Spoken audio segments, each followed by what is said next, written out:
Chookman here.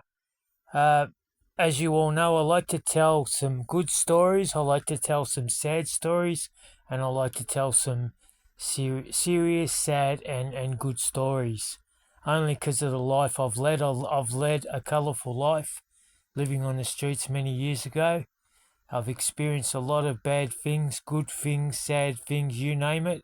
I've been through the mills. And no, to one of the followers that follows my channel, no, I never done jail. I kept my nose where it didn't. I kept my nose out of stuff so I didn't get into jail. Um, I do admit when I was 15, I stole a box of donuts and some milk that was down in the city. They used to deliver the milk and the donuts early 5 o'clock in the morning. And this one particular day, I was really starving and I had nothing to eat. And the mate I was with, because was only 15, we're only young kids, young teenagers. And he said, "There's a box of donuts over there." So we raced over and grabbed them. There was some chocolate ones, strawberry ones. So what we did is we grabbed the box, and guys, please, I'm not telling you this is a good, stealing is good. You don't steal. You ask for things if you want stuff. For you young kids that actually hear this story, I'm not condoning stealing's good, but back in my day when I was 15, we did it to survive. Anyway, we grabbed a box of donuts and we went around the back of the laneway and we started drinking the milk and eating the donuts. And the Johnny Rebs walked around the corner. Wow, shit, we were caught red-handed with the donuts in our mouths, milk all over us. It was like we win touch lotto because we were starving and we were only 15. Anyway, the coppers grabbed us. They took us to Russell Street. I got charged for a box of donuts back then was about $2 and the milk was about $1.50. I think when I went to court, because I had to go to court, the magistrate fined me $200. And as I left the courts, they said, if you don't pay it, you'll go to jail. At 15, and he goes, yeah, so I suggest you pay your fine. So, yeah, that was a story in itself, pinching a box of donuts and 1 litre of milk only because, back in the day, what do? You're 15 years old, you're starving, you're thirsty, and you've seen it there and you thought, they're not going to miss a box of donuts. Anyway, it's a bit funny. I find it a bit funny looking back now. There was, they used to, the milkman and whoever delivered the donuts, there was a whole heap of boxes. And, we could have been, realistically, when you look at it, we could have been real pigs. We could have taken the whole lot and stuffed them. But we didn't. We took a box. One box, it had 6 donuts in it and 1 carton of milk each. I grabbed some and my mate grabbed some. It's not the correct thing to do. I'm sure if we had enough common sense back then and said to the guy that owned the milk bar, we're street kids and we're starving, he probably would have given it to us.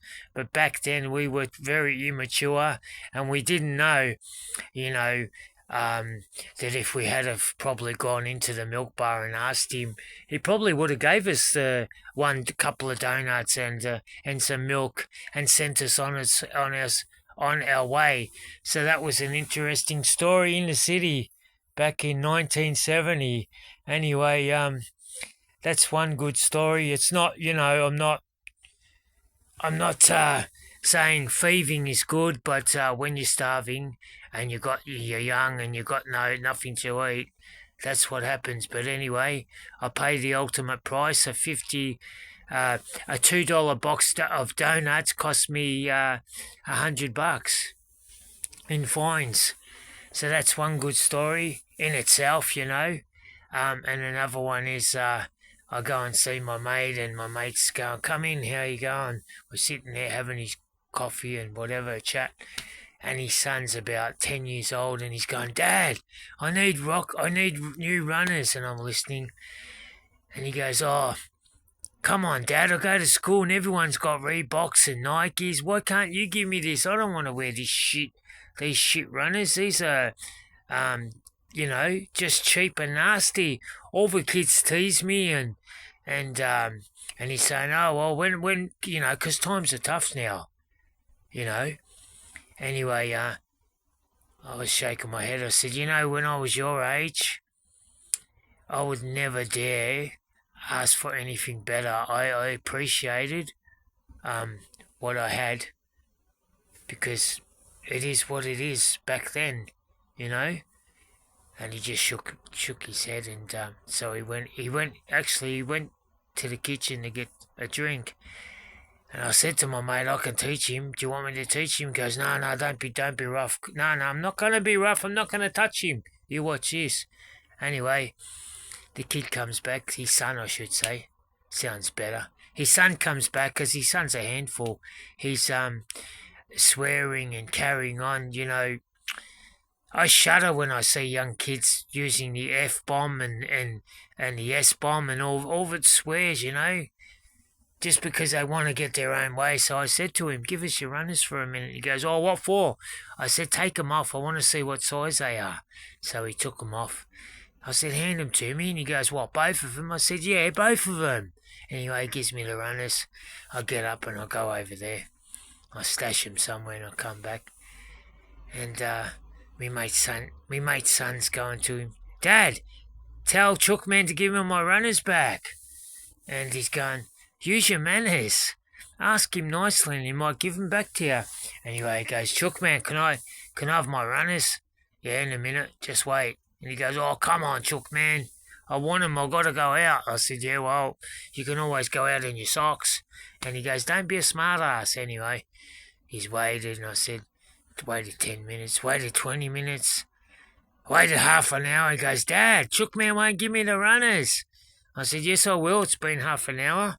If you ask me nicely, right, I'll go and get them for you. So he goes, oh, please, Chookman, can you give me your runners? I said, all right, under one condition. You answer me honestly.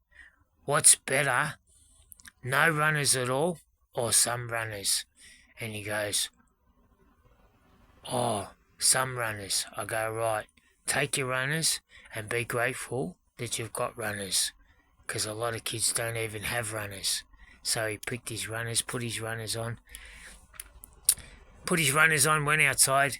Then he come home the next day. He went out the next day and he come up to his son. His son come up to him and it sort of, I don't know, it did something to him. My mate said to me, I don't know what you did, Chookman, but he's a different boy now. He appreciates things.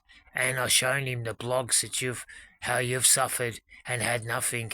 And I want to shake your hand and pat you on the back, Chookman. He's a different kid now. He appreciates everything, you know. And he's learning not to be such an abrupt kid and love his parents like he should, you know. So, yeah. It's just amazing how some young kids can be educated properly without, you don't have to be violent, you don't have to yell at them, you don't have to scream at them every 5 minutes. Teach them the right way, show them the right way, you know. And they'll get it in the end. They might be slow learners, but they'll learn, you know. Anyway, I reckon it's a good story. Anyway, that's the Chookman stories. Happy, sad, doesn't matter. It's a story in itself. All right, guys, look after your mental health and have a great day.